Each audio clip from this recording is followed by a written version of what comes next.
नमस्कार, NDTV India देख रहे हैं आप। मैं मुताबिश हुसैन। बंगाल में अब दूसरे दौर के चुनाव के लिए पार्टियां जोर लगा रही हैं। इस दौर में सबकी निगाहें नंदीग्राम सीट पर हैं। ममता ने अपनी परंपरागत सीट छोड़कर बड़ा दांव इस सीट से चुनाव लड़ने के लिए खेला है। वहीं बीजेपी भी इस मुकाबले में कोई कसर छोड़ने के मूड में नहीं है।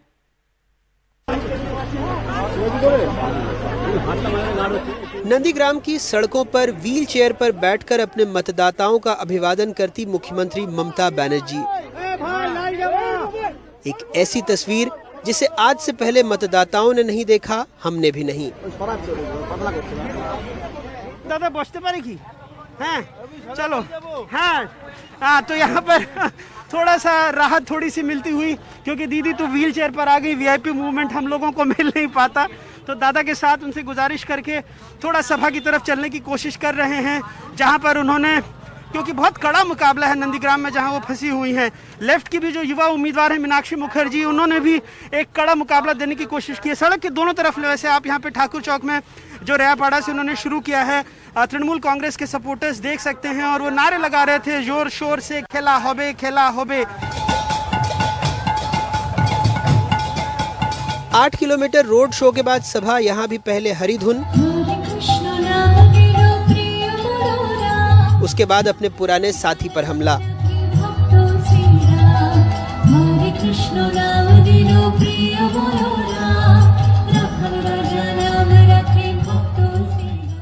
নন্দীগ্রামে পুলিশ সেদিনকে ঢুকতো না তোমার পারমিশন ছাড়া। কে নবকুমার সামন্ত, সিপিএম এর হারমাদ, সেদিনও তো লোক খুন করেছে, আর আজ সে বিজেপির নেতা, আর এই মির্জাফর তাদের নেতা বড় বড় কথা বলছে। আমি বাইরের মেয়ে, আমি বাংলার মুখ্যমন্ত্রী, আমি বাইরের মেয়ে, আর তুই বেটা হরিদাস কাঁথির ছেলে কি করে বেড়াস? তুই নন্দীগ্রামের ছেলে হলি কবে? তুই কবে হলে নন্দীগ্রামের ভূমিপুত্র ভাই? তোর তো এটা ভূমিও নয়, জমিও নয়, তুই তো দালালি করে গেছিস। उधर बीजेपी के शुभेंदु अधिकारी भी गांव-गांव जाकर नुक्कड़ सभाएं कर रहे हैं। ममता बनर्जी पर तीखा हमला बोल रहे हैं। उन्होंने हारने वाली है, इधर उसका जमीन खिंचक गया। कितना आदमी मेरा साथ घूम रहा है एक एक गांव में। उसका जो रैली में जो 1,500-2 हजार आदमी होता है, मेरा एक 3-4 गांव में 3,000। आप देख लीजिए कितना आदमी मेरे साथ। व्हील चेयर का इम्पैक्ट, व्हील चेयर में बैठ के जा रही है, कोई इम्पैक्ट नहीं है। नाटकबाजी, ड्रामाबाजी, ये सब नंदीग्राम का लोग स्वीकार नहीं करेगा। क्रेप बैंडेज घर में रख के जब कैंपेन में जा रहा है तब क्रेप बैंडेज बांध के नौटंकी कर रहा है।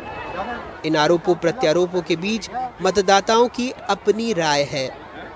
तो झूठाबाज, वो कोई बात सच बात नहीं, उनका मुंह में जो बात आता है सब झूठा बात।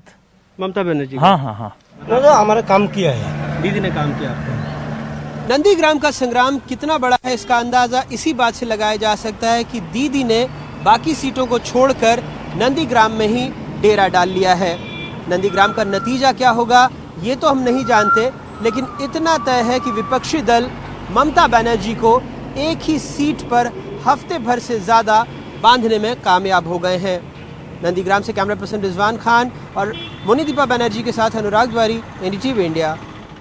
बंगाल में दूसरे चरण के लिए मंगलवार शाम 5 बजे प्रचार बंद हो जाएगा। इसको देखते हुए अमित शाह भी नंदीग्राम में रोड शो करेंगे। ममता वहां पहले से ही डेरा डाले हुए हैं, वो भी रोड शो और रैलियां करेंगी। ऐसे में दोनों के बीच तुलना भी होगी और भीड़ से सियासी नफे नुकसान का अंदाजा भी लगाया जाएगा। ममता के 3 कार्यक्रम हैं, जबकि अमित शाह 12 बजे रोड शो करेंगे। वहीं पश्चिम बंगाल में बीजेपी कार्यकर्ता गोपाल मजूमदार की 82 वर्षीय मां शोभा मजूमदार की मौत के बाद सियासत गर्मा गई। बीजेपी ने सत्तारूढ़ तृणमूल कांग्रेस पर निशाना साधा है। बीजेपी ने पिछले महीने आरोप लगाया था कि टीएमसी कार्यकर्ताओं ने घर में घुसकर गोपाल और उनकी मां को पीटा था। अब उनकी मौत के बाद बीजेपी एक बार फिर टीएमसी पर हमलावर हो गई है।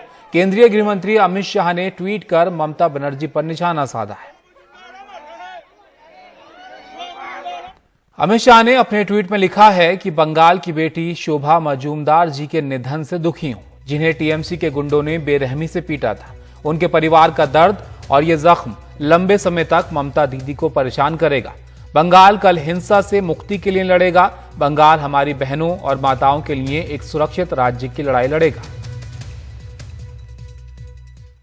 Her death had nothing to do with the incidence of altercation between her son Gopal and the Trinamool Congress worker. Gopal had been a CPM worker earlier, joined BJP recently. So like all recent convert, he was a little aggressive. Bengal के बाद अब बात असम की करते हैं। असम में चुनावी रंग है और ऐसे में नेताओं ने होली और लोगों के बीच पहुंचने का जरिया बनाया है। कांग्रेस और बीजेपी दोनों इसमें पीछे नहीं रही और कह रही हैं कि इसे सियासत से जोड़कर ना देखें। असम में 1 अप्रैल को 39 सीटों पर वोट डाले जाने हैं। होली के खुशनुमा रंगों के बीच असम के मुख्यमंत्री सर्बानंद सोनोवाल नॉर्थ ईस्ट के सबसे बड़े थोक मार्केट गुवाहाटी के फैंसी बाजार पहुंचे, जहां वो होली के कार्यक्रम में शरीक भी हुए। आप हमेशा खुश रहे, सुस्वस्थ रहे, मिलजुल के रहे। आप सब मिलकर होली खेलना चाहते हैं और एक दूसरे से मिलकर, एक दूसरे के साथ मिलकर सद्भावना से होली खेलना चाहते हैं और सबको होली की शुभकामनाएं। लेकिन होली और सियासत में कोई कनेक्शन है या नहीं, जबकि 3 दिनों में दूसरे चरण का चुनाव होना है। इस दौर में 39 सीटों पर वोटिंग होगी। ये सीटें सेंट्रल असम और हिंदू हार्टलैंड माने जाने वाली बराक वैली में हैं। इस लिहाज से लोगों से जुड़ने के लिए होली से बेहतर और क्या होगा। लेकिन इस बार कांग्रेस के नेतृत्व वाला महाजोत चुनौती पेश कर रहा है। जो बराक वैली क्षेत्र है, जहाँ पे कि Bengali dominated Barak valley region है, जहाँ पे कि हिंदू और मुस्लिम की जो पॉपुलेशन है वो करीब इक्वल है, उस इलाके में चुनाव होने वाले हैं। और इसके साथ जो दूसरा क्षेत्र है वो है सेंट्रल असम में। पिछली बार बीजेपी ने इन जगहों पे अच्छी परफॉर्मेंस की थी, मगर इस बार जो कांग्रेस और AIUDF का जो अलायंस हुआ है, इसके चलते जो महाजोट है उसको भी कुछ सीट मिलने की उम्मीद है। हम मंदिर आए हैं, हमने असम के भविष्य के लिए प्रार्थना की है।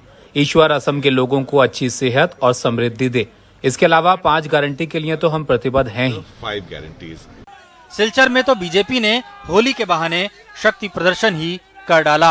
असम दूसरे दौर की वोटिंग के लिए तैयार है और हर पार्टी पूरा दमखम लगा रही है। गुवाहाटी से मनीष कुमार के साथ सिलचर से रत्नदीप चौधरी, NDTV इंडिया के लिए।